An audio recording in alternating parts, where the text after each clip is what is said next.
In today's video, I'm going to teach you how to control access permissions in Google Sheets.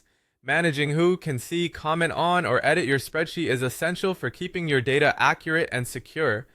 By the end, you'll know exactly how to choose the right level of access and share a link confidently without exposing more than you intend. Start by opening your spreadsheet and look to the top right corner of the screen. Click the Share button. This opens the sharing window where all your permission settings live. If you don't see the option to change permissions, you're likely not the owner or don't have the necessary rights. So make sure you're in the correct account or ask the owner to adjust access. Inside the sharing window, focus on the access dropdowns.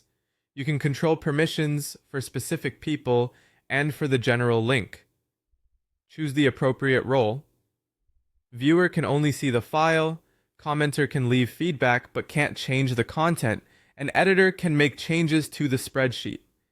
If you're working with sensitive information, keep access as viewer or commenter for most people, and reserve editor for trusted collaborators. Also note that the general access area can be set to restricted, which limits access to people you explicitly add or anyone with the link, which allows broader access.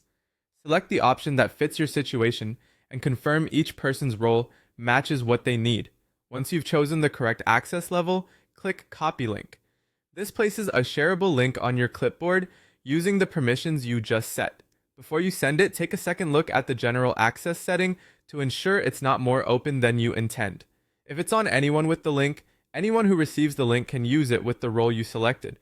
If it's on restricted, only the people you granted access to will be able to open it. When everything looks right, click Done to save and close the sharing window. Your settings are now active, and you can paste the link into an email, chat, or project tool.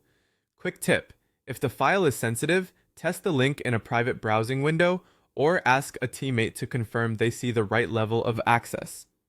You can return to the share button anytime to tighten or relax permissions as your project evolves. Keep permissions lean, grant only what's necessary, and review them periodically to maintain control over your data.